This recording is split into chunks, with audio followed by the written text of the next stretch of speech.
Janet and George have been good members of ICL, and Janet worked before coming to ICL and before retiring. She worked in the legislature on committee assignments, I think, or committee something or other. And she's a Shemekidan. I've heard about these Shemekidans. You guys walk or you climb or you do something, I don't know. So, my pleasure to present Janet. I'm looking forward to this. She did give this 10 years ago. I think they joined in 2008, but I'm assuming you're not going to do the exact same presentation. You don't know. Those of us who were here probably don't remember, and the rest of us. So I give you Janet.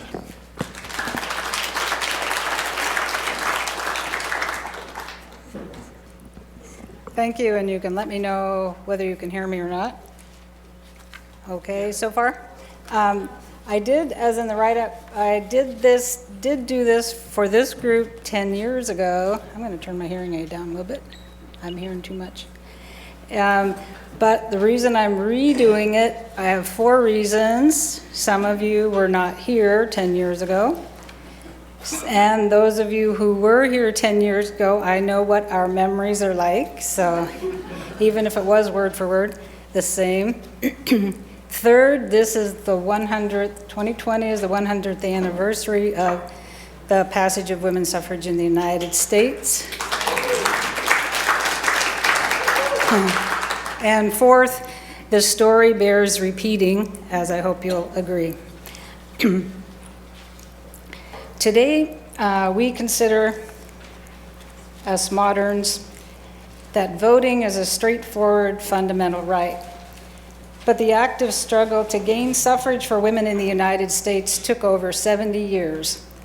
The 19th Amendment was ratified in 1920, more than 130 years after the signing of the U.S. Constitution. Debate over this basic right for half the adult population of the country got quite complicated through our Civil War, the First World War, and heated long-term debates over abolition, black suffrage, prohibition, property rights, workers' rights, and states' rights. And as we heard this morning, it encompassed the whole life of Buffalo Bill and Annie Oakley. It took 3 generations of extremely committed women and men working at local, state, and national levels to accomplish it. In each of those generations, there were conservative and radical approaches to tactics and priorities. This is a fascinating and important history.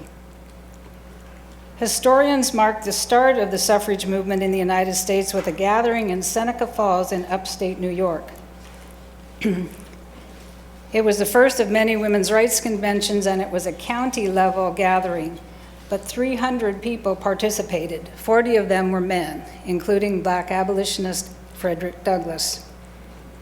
Organizers were Lucretia Mott.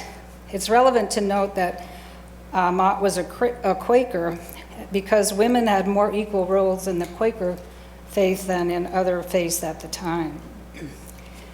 And Elizabeth Cady Stanton, it was at her hometown in Seneca Falls. The roots of involvement for these 2 women go back to 1840, when they were both delegates to the World's Anti-Slavery Convention in London. Their husbands were also delegates.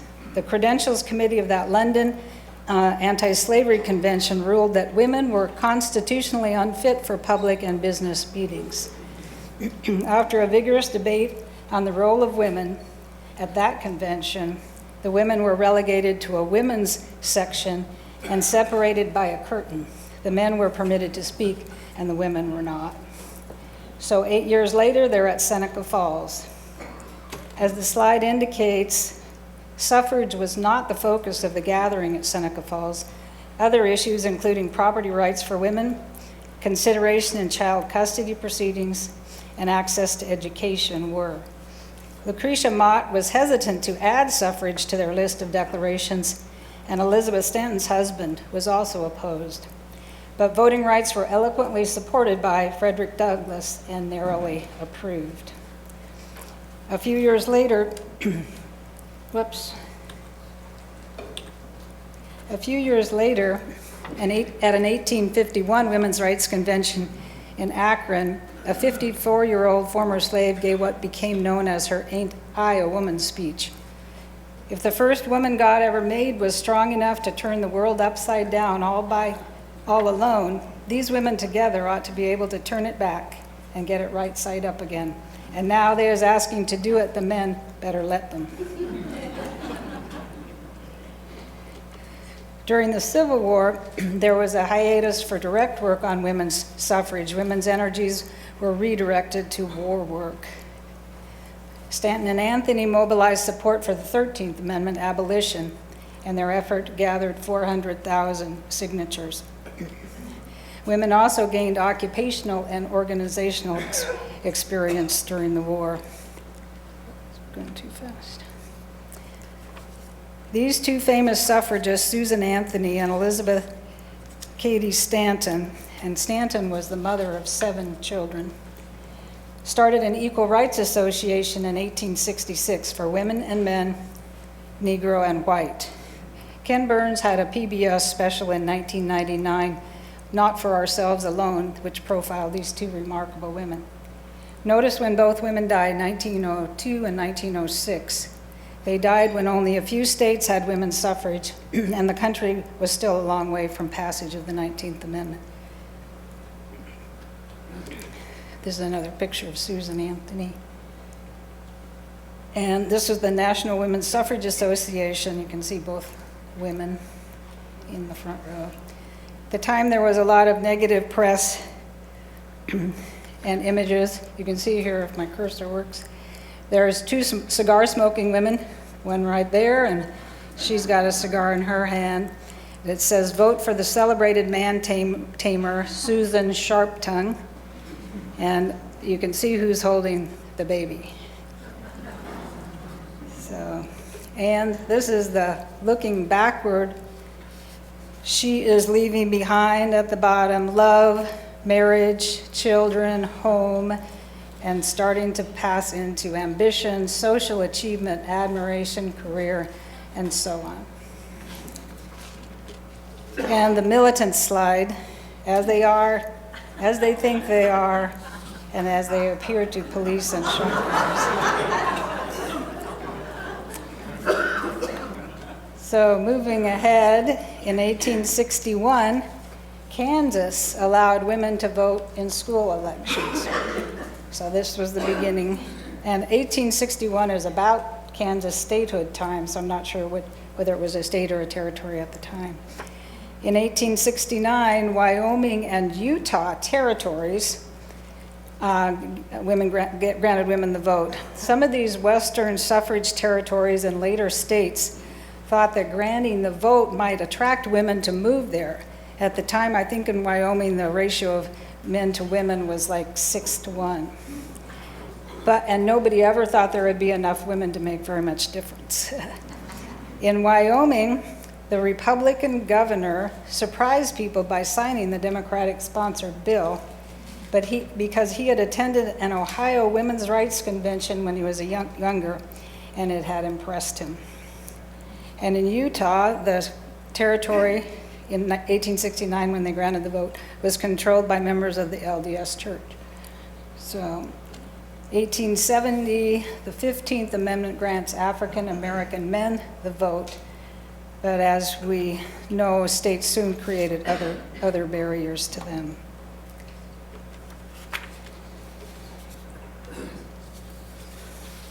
This 1874 ruling was just a confirmation that the citizenship given to women in the Constitution did not automatically infer voting rights, so that voter qualifications were still left to the states. And as we'll see, states did begin to consider voting rights on their own. In fact, in 1890, back to Wyoming territory, now it's 1890, with a Republican governor and Democratic legislature, they insisted they would not accept statehood without keeping women's suffrage.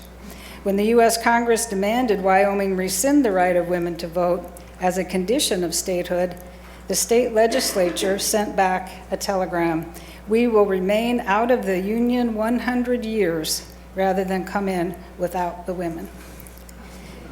Congress gave in, and thus in becoming the 44th state, Wyoming became the first state in which women could vote in other than school elections.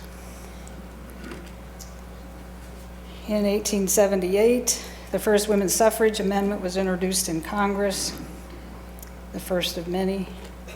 And by 1900, women had gained the vote in 4 states now: Wyoming, Utah, Idaho, and Colorado. After the Civil War, the Negro women's movement for equality was largely separate from the white suffrage movement. By the end of the century, there was a remarkable network of black women's clubs, church clubs, and civic organizations. In New York, there was the Women's Loyal Union, and in Boston, the Women's Era Club. Their members established kindergartens, nurseries, homes for the elderly, and other programs. Here you see the Women's League from Newport, Rhode Island in 1899. A merger of 2 national associations in 1896 became the National Association of Colored Women, and their first president was Mary Terrell. Their motto, "Lifting as we climb."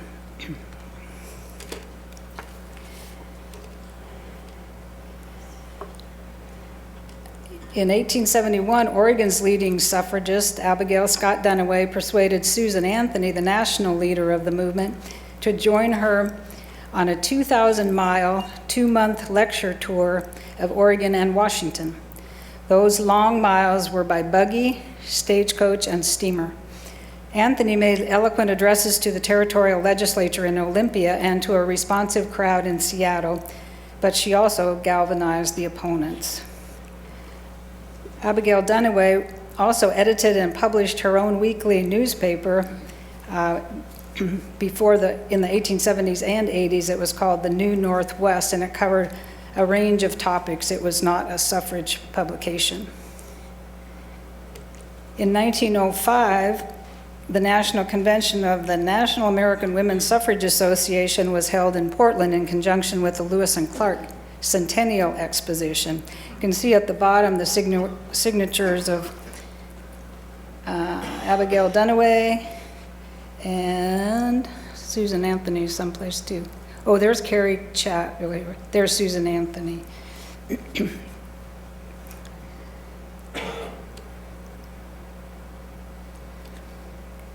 In Oregon, a women's suffrage amendment was brought to the Oregon legislature every session beginning in 1872. Then the legislature actually referred a women's suffrage amendment to Oregon voters in 1884. The voters defeated it 2-1. It's interesting that the areas that supported it were rural and the cities were opposed. It was probably the influence of saloons and other businesses. Oregon was the first state with the initiative system dating to 1906, and through the initiative, women's suffrage amendments were put on the ballot and defeated in 1906, 1908, and 1910. Abigail Duniway's brother, Harvey Scott, was editor of the Oregonian. He opposed suffrage, and his was the only newspaper in the state to oppose it. The newspaper withdrew its opposition when he died in 1910, and the next time an initiative was placed before voters in 1912, it passed. This is a poster for that 1912 vote. Women have full suffrage in Australia, New Zealand, Norway, Finland, the Isle of Man, and Tasmania. Women have municipal suffrage in England, Scotland, Wales, Iceland, Canada, Natal, South Africa, Denmark, and Sweden. In the United States, women vote in 28 states on municipal and school affairs. Women vote on equal terms with men in Wyoming, Utah, Idaho, Colorado, Washington, and California. Why not Oregon?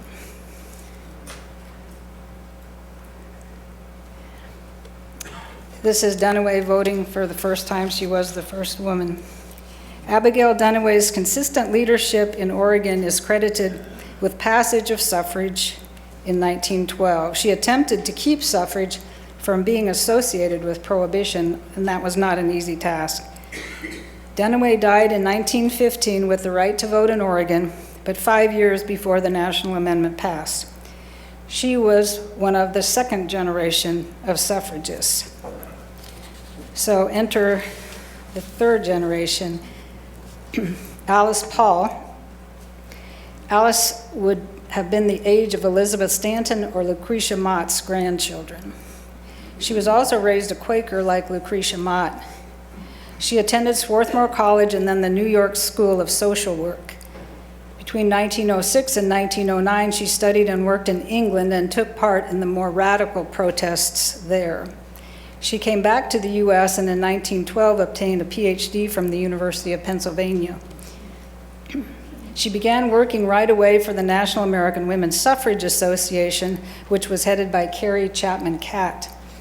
Catt was a veteran of the women's movement, a New Yorker who had been working on suffrage campaigns in her own state and at the national level for years. Alice Paul and Carrie Catt were at odds over tactics about how much work to work at the state level and how much to work with or against the powerful political parties that were not on their side. In 1913, Alice and others formed a more radical party, which became the National Women's Party in 1917. The party worked for a federal constitutional amendment. Alice Paul lived until 1977. After the 19th, speeding ahead a bit, she worked for passages of the Equal Rights Amendment, which passed Congress in 1970, if you remember that. Recently, as you know, it was ratified by the 38th state, Virginia, but its fate is very much up in the air. She also worked for the peace movement during World War II. There was a 2005 HBO movie covering this 1912 to 1920 period. It's got a great cast. Hilary Swank plays Alice Paul. But back to real life. This is the actual program for a suffrage parade that was organized by Alice Paul, Lucy Burns, and supporters of both the National Suffrage Associations. It was in Washington, D.C. on March 3rd, 1913. More pictures of the parade, and it was held the day before Wilson's inaugural. Leading the parade was Inez Mulholland. She was a lawyer and an orator. She became a martyr symbol for the suffrage movement because not long after this 1913 parade, she was diagnosed with pernicious anemia and told to cut back on her schedule, but she didn't. She collapsed at a speech in Los Angeles in 1916 and died 2 months later. She was only 30. And here's some of the marchers in DC. 5,000 to 8,000 suffragists marched from the Capitol, and hundreds of thousands watched. This is the Capitol in the background. This was the scene in front of the Capitol, and the suffrage parade did include black marchers, but incredible to us, organizers decided to segregate the parade with the Negroes at the back. Though the organizers included the firebrand Alice Paul, even she thought an integrated parade would be just too much for people to handle. But enter Ida Wells Barnett. She was the co-founder of the NAACP in 1909, and she marched with her delegation from Illinois in the parade instead of at the back. As you can see, throngs came out to see the parade, and of course, not all the spectators were suffrage supporters. Many bystanders were angry opponents, and others were just upset that the timing was the eve of Wilson's inaugural. The marchers had police permits, but local police did little to protect them from being shoved, spit on, tripped, or beaten. 200 marchers were injured before Army troops finally stopped the violence. Many socially and politically prominent women were marching in the parade, and their mistreatment created publicity and generated public sympathy. Just 2 months later, the annual suffrage parade on Fifth Avenue in New York drew 10,000 marchers, including many men. This might be my favorite slide, the Men's League for Women's Suffrage. Or this might be my favorite.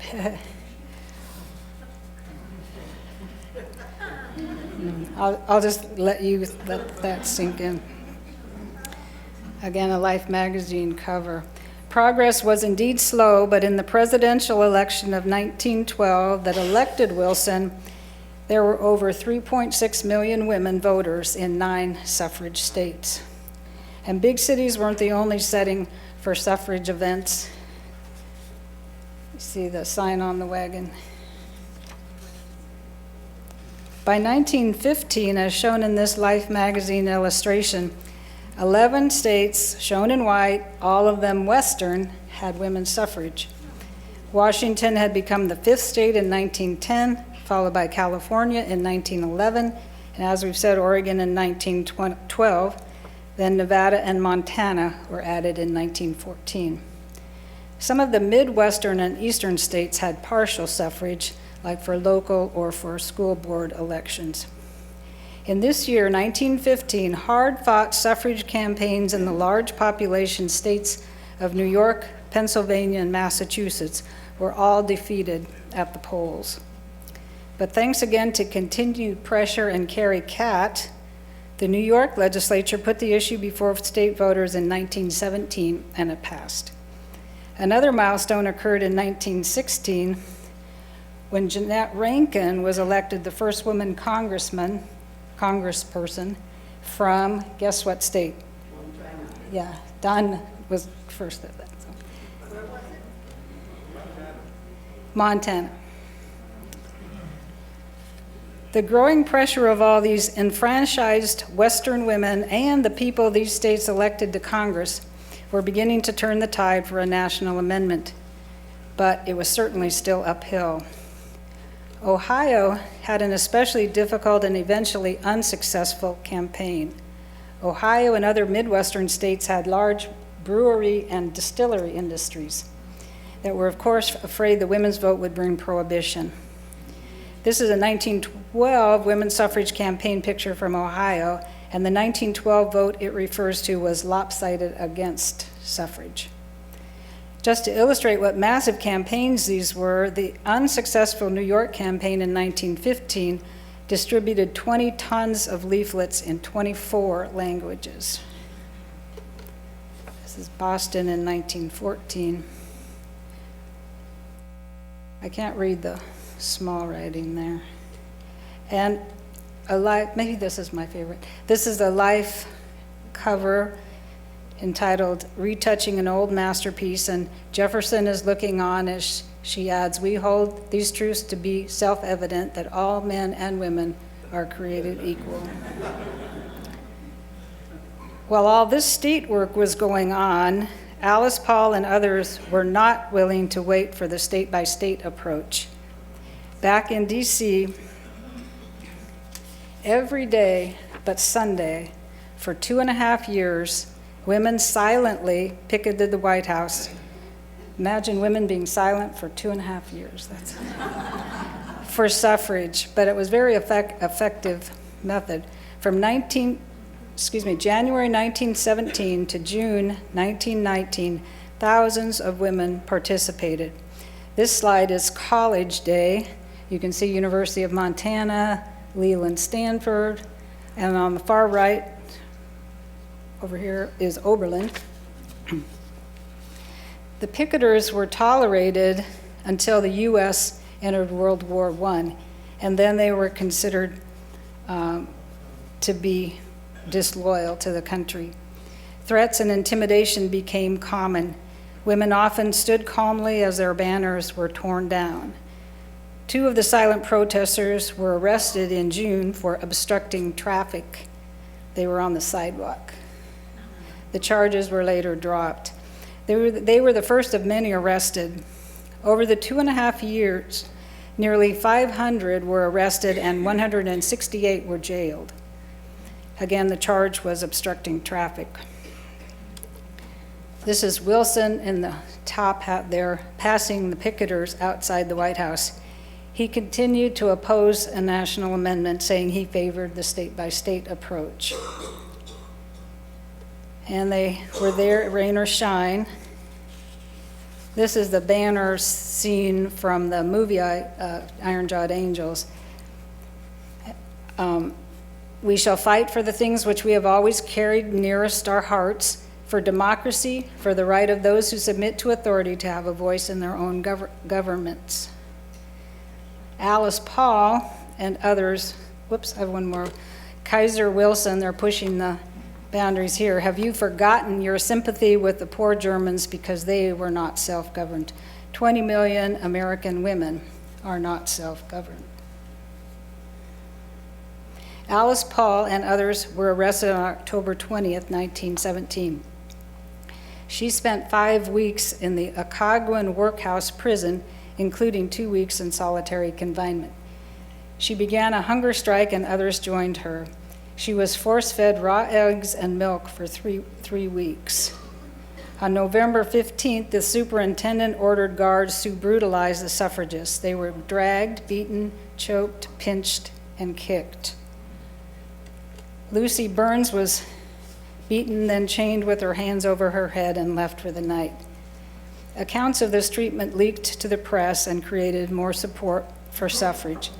On November 28, 1917, the jailed women were all released, and White House picketers continued for another year and a half.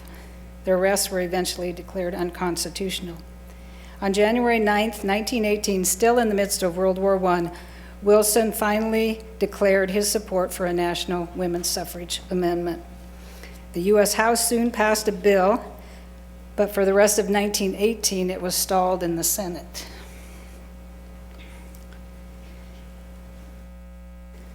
Wilson called a special session then in 1919, and a suffrage bill amendment did pass the House in May and the Senate in June.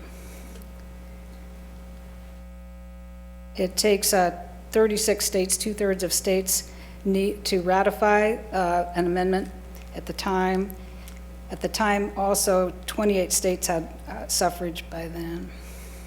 Within a week, Wisconsin and Michigan legislatures ratified the would-be 19th Amendment. Kansas and New York legislatures then voted unanimously to ratify the amendment. Tennessee became the 36th state in August of 1920 by a margin of only 1 vote. It's interesting, the timing. Prohibition was the 18th Amendment. It was ratified by its 36th state by January 1919 and took effect at the beginning of 1920. And then women nationwide voted for the first time in the presidential election of November 1920. Warren Harding, the Republican, defeated James Cox. And the cartoons that are happier this time. The last few buttons are always the hardest from the St. Louis Star. So you can see the 34th, 35, and 36th state. This is the text of the 19th Amendment. The right of citizens of the United States to vote shall not be denied or abridged by the United States or by any state on account of sex, and Congress shall have the power to enforce this article by appropriate legislation. And another life cover.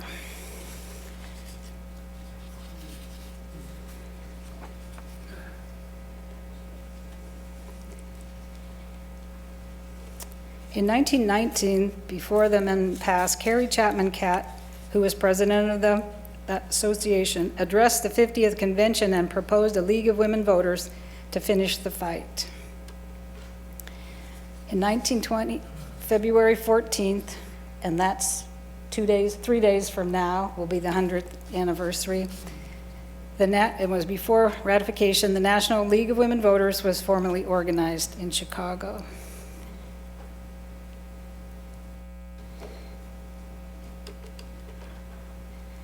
There's Carrie Catt on the cover of Time in 1926.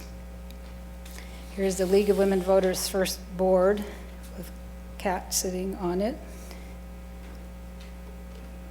From the beginning, it was apparent that the legislative goals of the League would not be exclusively focused on women's issues and that education aimed at all of the electorate was in order.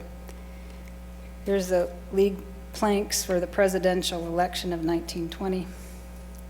Child welfare, education, the home and high prices, women in gainful occupations, public health and morals, and independent citizenship for married women.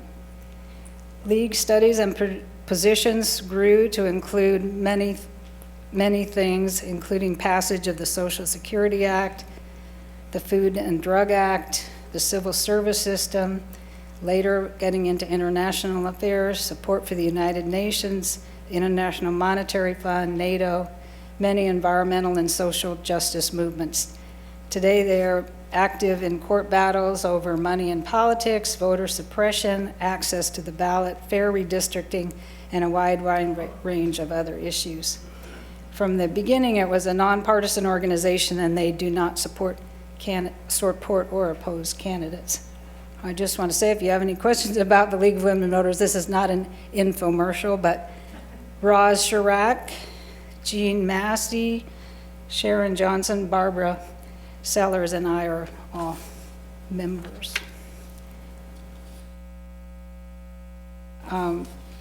Quotation from Susan Anthony: "We shall someday be heeded, and everybody will think it was always so. Just exactly as many young people think that all the privileges, all the freedom, all the enjoyments which woman now possesses were always hers. They have no idea of how every single inch of ground that she stands upon today has been gained by the hard work of some little handful of women of the past." This is the League of Women Voters poster. Carrie Chapman Catt rides into the future. Voting rights was a huge and fundamental step for women, but work had to continue on gender equality, an ongoing effort via legislation and court cases. Just want to point out that some of the stories, especially state-by-state stories and photos and posters, were from this book. This is an oversized book, 1905, Winning the Vote by Robert Cooney. And we do have time, so I'm going to just show you. I wasn't going to do this if I didn't have time, but I thought some of these were interesting. The women's suffrage in other countries, so pre-1917, so all before the U.S. Pitcairn Island, and this is where the mutineer families of the HMS Bounty landed. Isle of Man, New Zealand, and the New Zealand legislation did include the Maori. Australia in 1902 did not include Aboriginals.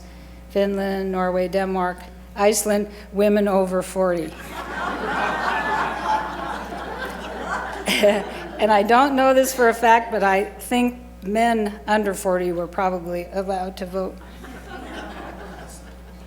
Then big years of 1917 and 18, this is World War I. Canada, Germany, Britain, if you're over 30, Hungary, Ireland, Austria, Poland, Russia, Lithuania, Kyrgyzstan, Estonia, Latvia, Georgia, and Azerbaijan. So, 1919 and 1920, you can read those.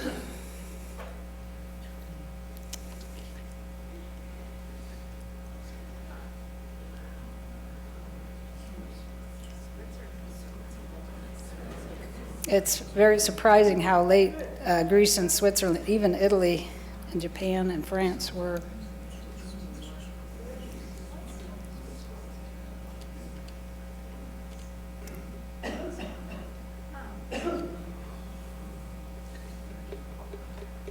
And I don't believe there has been an election in Saudi Arabia that women have voted in to yet.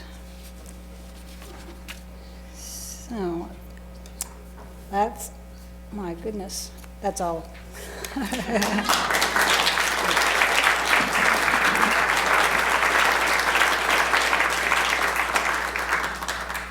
And we have plenty of time for either questions or discussion. I'm just interested in your comments, your experiences. My mother was born in 1913, so when she was born, women didn't have the right to vote, but by the time she was old enough, she was able to vote. Hi there. I just want to bring to your attention that the Reed Opera House, the Reed Opera House here in town was the site of Susan B. Anthony coming to town here together with then Governor Oswald West, and together they made a successful pitch to have Oregon voters, the men, vote in women here in our state. So right in our own backyard, the Grand Ball, I think it's called the Crystal Ballroom of the Reed Opera House, Grand Ballroom. That's what set it off. Thanks. I wasn't able to hear all that. If someone was and wants to repeat it. I also wanted to point out, I think Lee's been a member, or at least done some activities with the League of Women Voters too. The League does enjoy male members. The state president was a male in the past 10 years. So. I have a question here. Somebody. Oh. Is it my turn? Okay, hi. Jinx, down here in the front. And Oswald West, by the way, was the guy who brought all those goofy squirrels around the Capitol. Anyway, thank you, Governor West. For those of you who have not had a chance to go to the Women's Suffrage National Park in Seneca Falls, New York, it is fabulous. And it was there that I came to understand that the anti-slavery and women's suffrage movement was concurrent, and they all worked together until they reached that point soon after Seneca Falls, where there was concern that as long as the women's issues were tied up with slavery, that they wouldn't be able to move forward on slavery, and that was the separation. Although it sounds like it was more a convenience and not contentious, but they were working together up until that point. Okay, thank you for that. I have a question to clarification. Before the 19th Amendment was passed, the states that had already voted in women's suffrage for their citizens were, I assume, not allowed to participate in federal elections? That's a very good question, and I think some of them were, yes, they were allowed to vote in federal elections because it's the states that set the, and that's wasn't the case in all states, because some of them just were allowed to vote in local elections. But states were allowed to set the qualifications for voters, so. Yeah, this is Karen, and you know, it's just really hard. 10 years ago, I did hear you speak, and I said to Ed this morning before we came, I said, you know, I would love to have that talk again, just because I just can't, I can't contain it all, and it's really good for us to have it again. And the thing I can't believe is that did they really think we were stupid?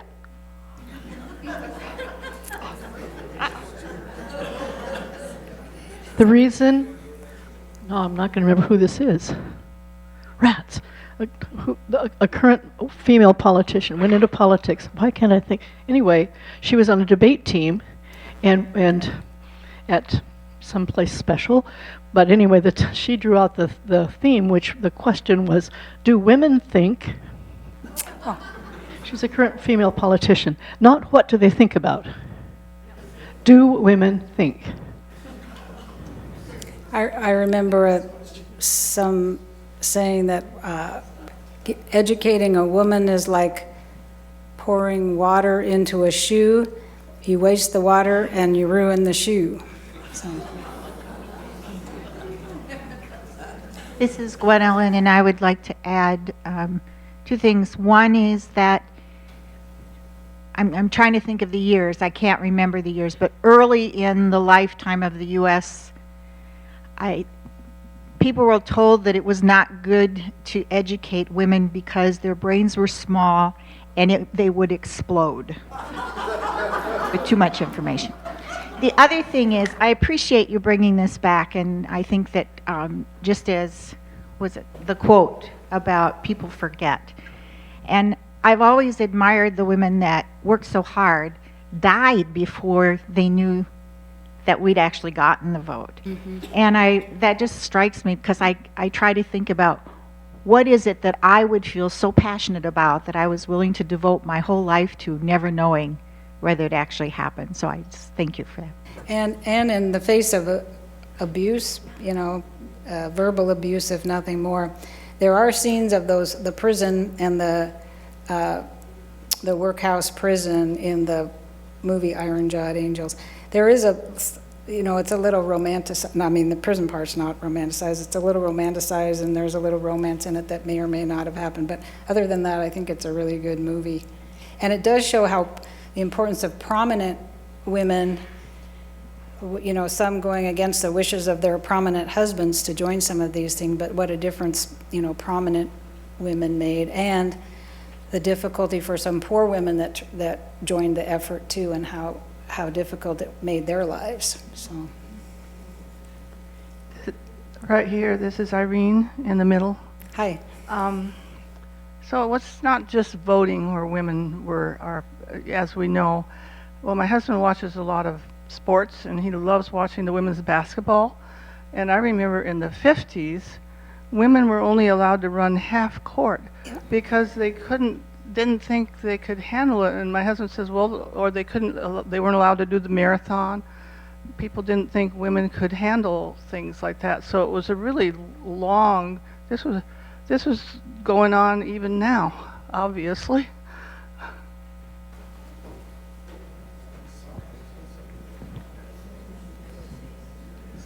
Janet, this is Don. I wanted to add a little more about Jeanette Rankin, having grown up in Montana. She actually was the only female member of Congress, and she was, of course, then one of 50 that voted against entry into the World War I.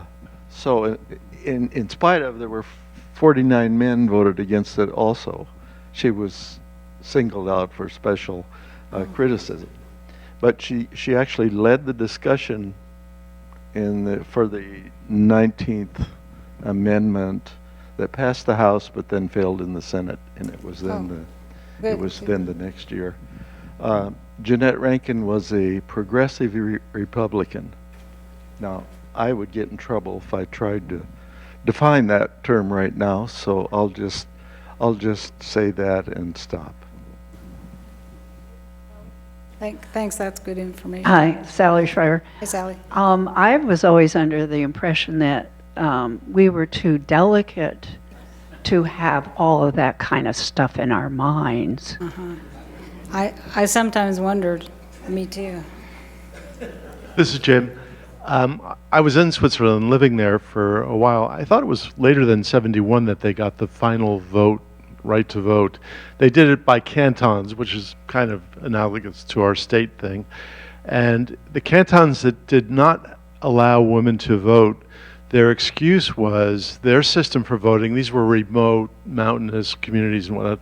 Their traditional way of voting is all the men gathered in the town hall area. There's usually a square in front of the town hall, and the vote took place by raising your hand. All in favor, they'd raise their hand, all against. So they said there wasn't enough room in these squares for women. And that's why it took so long for the Swiss woman to get the vote. Okay, there's a plug for vote by mail. This is Tony. I have a question about the current status of the amendment. I know Virginia passed it, and that made the correct number of states. But what happens next? Because the pushback is that the deadline has passed. I think there were two separate, they delayed the deadline twice, and even that deadline has passed. And I read someplace, but maybe not, that 5 states have since rescinded. And it's hard to imagine states rescinding the Equal Rights Amendment, but I understand the 5 states.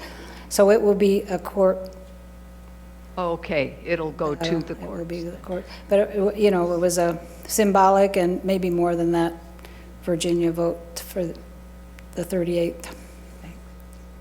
Does anybody have any more information on that?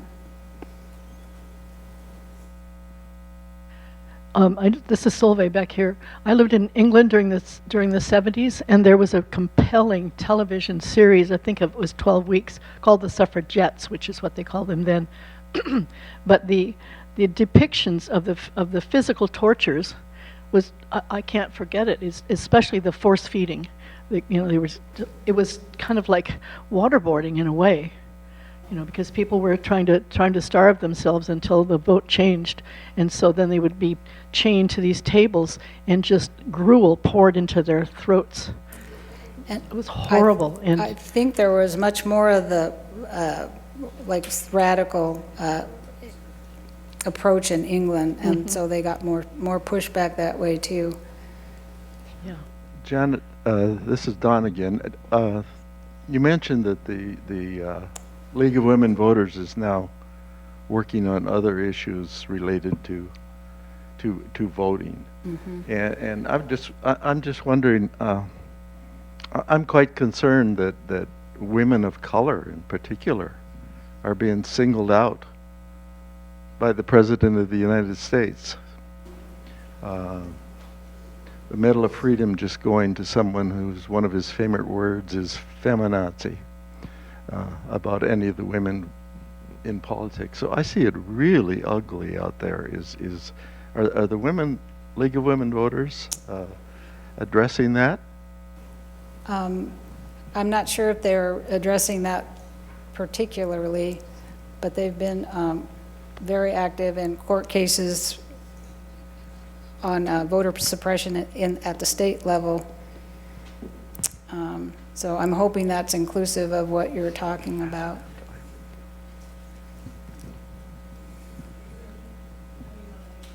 This is Anne. Were there incidents at the polling places when women were made fun of or told to get out or even hurt them? Or did it proceed easily? That's a good question. I know, I don't know the answer, but I know that women tried to vote many times before they were given the vote, so then they were just turned away and made fun of. And I think it was Wyoming that they said that everything went very orderly because they were just proud that women were voting. So, but I know that that probably was not the case everywhere, but I don't have any specific information. So another non-voting thing here. When I grew up, I couldn't tell you how many people I knew that had babies out of wedlock, and you could never verify who the father was. And isn't it wonderful that science has now come up with a total solution, the DNA tests, and now it's equal rights for women who have babies, and the fathers have to be responsible. It's that's made a humongous difference.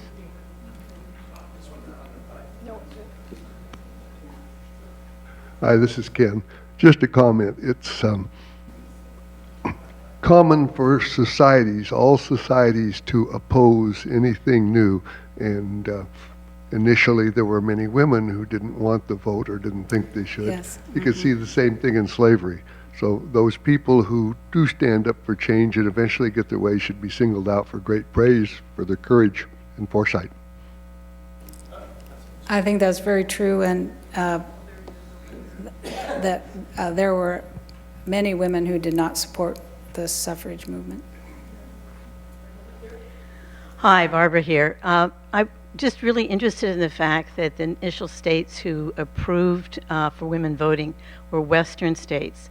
Now, you suggested that was because they wanted women to come there, but as time goes on, women were there, and they weren't trying to bring more women there. So do you have any ideas from your research at all why the West went forward with it where the East didn't?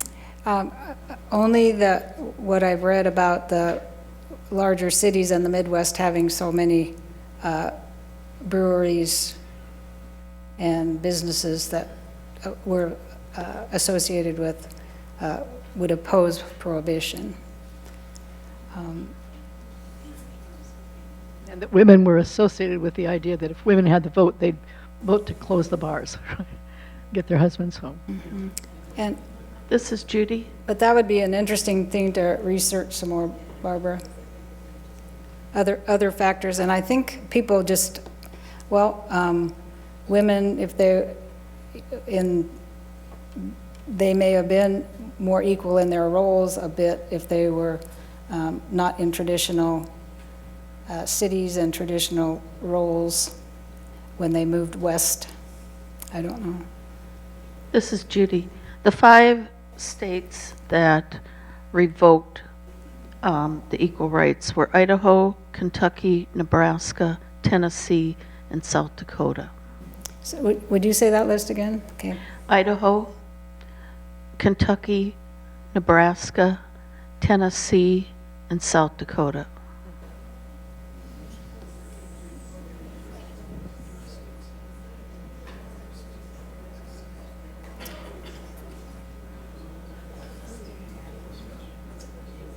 Are there any other questions? Looks like we can go ahead and take a break. Thank you so much.